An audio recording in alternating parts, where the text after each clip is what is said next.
So today's video is all about grocery shopping. Grocery shopping is one of those areas where it can be so easy to rack up a huge bill because you need to feed your family, right? And this is exactly what happened to me when we went into lockdown. My grocery bill shot up and it skyrocketed to an amount I couldn't even believe I was spending. Now, I am all about making sure your family eats healthy, but I'm also about making sure I am not wasting money. So I wanted to share with you some tips of how I managed that situation and got my budget back to a place where it made sense, to the point that now I'm spending only £12.50 a week per person to feed my family. So if you are interested in finding out how I managed to save money on my grocery budget, please make sure to hit that like button and to subscribe, especially if you are new. So let's just get on with these tips. So the first one is setting up what I call my kitchen basics. Now, I know for most part of our meals we need pasta, we need rice, we need bread, we need beans, we need chickpeas, and we need vegetables.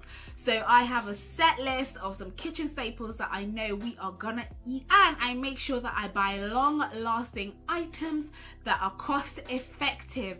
So instead of just buying like 500 grams of rice, I have managed to buy a bigger bag of rice that will save me money but also lasts a long time. I've switched to beans and chickpeas because I know they've got a longer shelf life and they cost cheaper. The second tip is I have set a rule that if I make it once, we are eating it twice.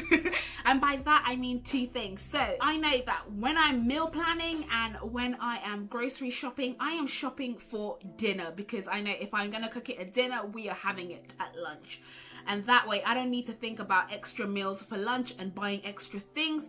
Another thing is to think about things that I can use multiple times. So whenever I'm cooking chicken, I don't just think about chicken that will go in one particular meal, but actually if we have leftovers, how else can I use that chicken? And that helps me quantify how much I need to buy. Instead of thinking about I need to buy chicken, I need to buy ham, I need to buy pork, I need to buy mince. But no, I just need to buy chicken and cook it in a different variety of ways. So the third thing that I have been shocked by how much it has saved me has been to switch to some meatless days. Now, I'm not a vegetarian, I'm not a vegan, but I have switched to more meatless days, but also it has made a difference in my purse. Now, I'm talking about making delicious and nutritious meals, but just swapping out the meat with a different type of protein. So I've been using beans, I have been using chickpeas, I have even tried tofu, and you know what? It has worked wonders because the recipe still tastes good, but I don't have to think about buying meat for every single day. So we have 2 meatless days, Meatless Monday and Meatless Wednesdays. The fourth thing has to be to reduce the amount of waste. So I don't know if you're like me, but sometimes you find yourself with an extra carrot or an extra apple or some bananas that are going bad, and it can be so tempting to throw these away because you don't need them. But I have just found that if you freeze them, you can use them to buffer up different meals. So I've managed to, if I'm left with a couple of carrots, I'll either slice them or I'll grate them and I'll just freeze them, and then I can use them to buff up some soups or some stock, or even my stews. I can just use them in the stews. The fruits I also save, especially bananas when they're just about to go bad, because I can use them in smoothies. We've made banana bread, and it's just saved having to buy, for example, pre-made soup mixes and casserole mixes or pre-made smoothie mixes, because I can use whatever I already have. Another thing that I started to do is start to shop in season. If something is in season, that's when I'll buy it, because I've noticed fruits and vegetables are not in season, there is a hefty price tag associated with it. So nowadays I've started meal planning around what fruits are in season, because if they're in season, it means there's more available and they're cheaper. So I've started doing that more often, and also it just means that it saves money in my purse. Another thing that I've started doing as well is making the same meal every single week. So I know if on Meatless Mondays we always have rice and beans, I stick to that every single week. Not only does it become routine, but 2, it just helps with your shopping list, and 3, it just saves time because you don't have to think of some genius recipes.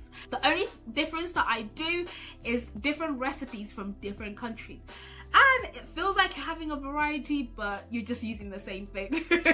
And that way you don't have to buy multiple things because you know exactly what you're eating on that day. Another thing that I've started doing is I have started growing some of my vegetables at home. I have started growing spring onions and coriander or cilantro and tomatoes, and for the most part they're all on my kitchen windowsill. I don't need a huge amount of space, but it just means that they're there and they grow really quickly with minimal amount of attention, which is what I love.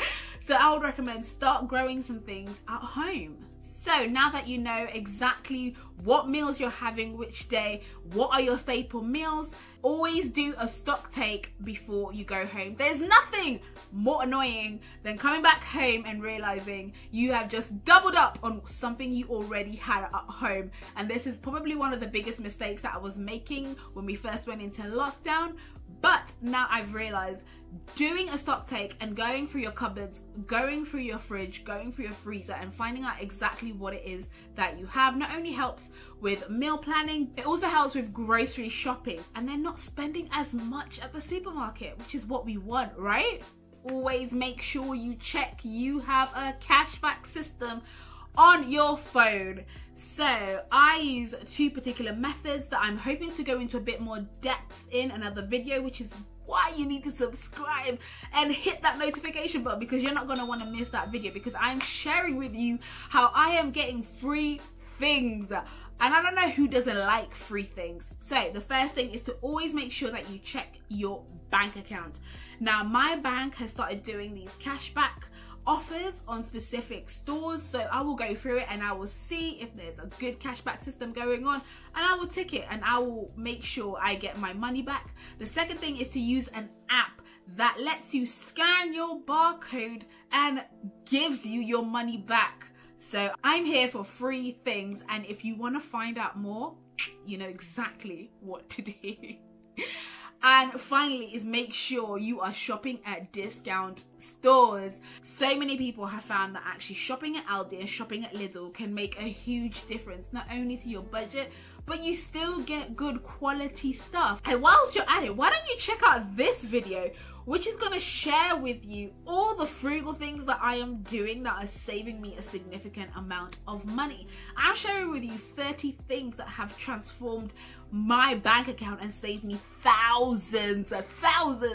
So make sure to check that. And until the next video, thank you so much for all your support. Take care. Bye.